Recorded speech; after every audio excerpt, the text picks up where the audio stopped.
whether it's industry or whether it's originals. I just try to help. So you're the man behind the scenes. So I mean, everyone's project, you don't deny them. I try to. Yeah, I try to be. You know what I mean? Try to be as much as you can. I try, as much as I humanly can. You know what I mean? It's kind of hard sometimes to balance. You know, just real life, my own stuff, and their stuff.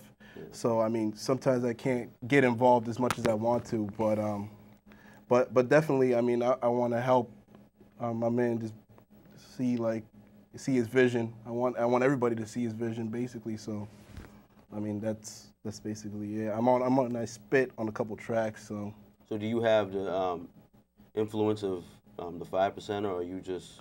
I definitely I have some influence. Like I'm really like I study a lot of things in general, like in terms of like Buddhism and.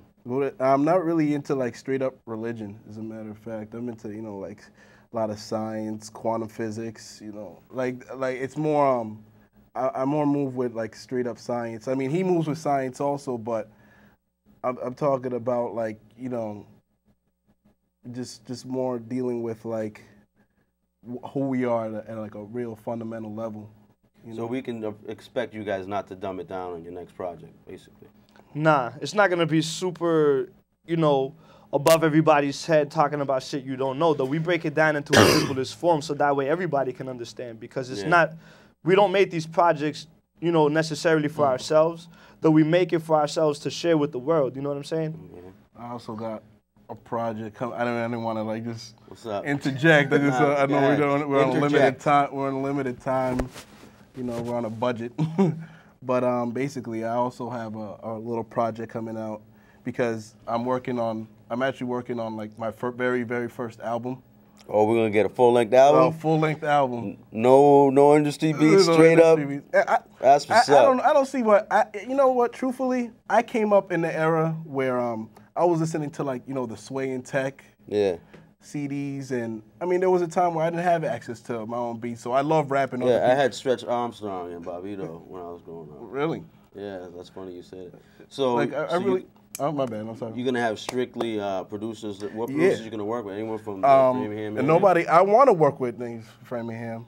You know what I mean? But basically, I got my dude, engineer, who's worked with G-Rap, Wu-Tang, like a who's who. I got Was he from Staten? He's from Canada. He's from also Canada. on the Book and the Sword. Also, oh yeah, also he's on the Book and the Sword too.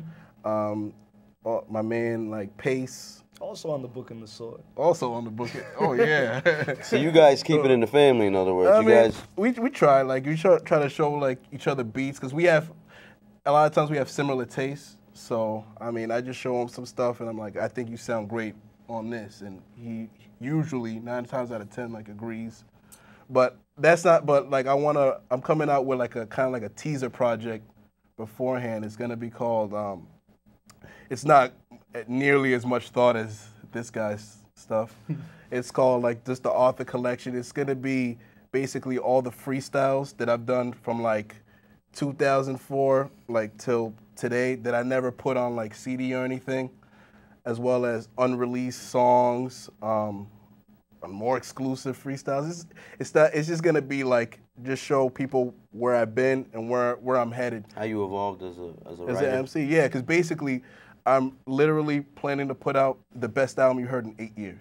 Good stuff. So that's 4 years. Co-signing that. 4 years work of since 2004, you said, right? Yeah, that's when I first started actually recording as opposed to just rapping. I've been rapping since like '01, like seriously, but I've only been recording. I was always afraid to, you know, put my stuff out there because I'm always so critical of everybody else's stuff. And I'm critical because I think like most people in the ham suck, like right now, but whatever. So like I'm critical, so I didn't want to put out stuff that they could critique of mine. I mean, I just feel I'm at a point where you couldn't, if you don't like my style, I understand that, but technically you can't say I suck. You're just a hater. Yeah, well that's true. Like, but you shouldn't care what other people think. Yeah, I don't. So I'm just making a point. You should keep putting them out. Keep putting out music. I put out consistently. I probably put out more freestyles than anybody. Yeah. You know what I mean? Like, where do you guys, have you guys performed yet in any? Yeah, we've actually done a couple spots. Yeah. What venues have you guys? We hit up the Southbridge area. we also had a show not too long ago, a while ago actually, at the Civic League where all the cadets were. We rocked the mic, you know, we did our thing. Where, you know, everybody showed up to see us perform. And left with us. So. All right, cool. You guys That's a special shout out to my friend out there. You guys want to say anything else before it's time's up to the Dirty Ham, Big Ham? I want to peace everybody out that knows me. I want to peace out the queen, you know, who's at home with the seeds. I want to peace out my peoples, just everybody that knows me, no names. Everybody who knows me, peace, universal peace and blessings. Shout out to the Cadets author collection coming soon. And I seen a lot of the rappers that were on here. A lot of you were terrible.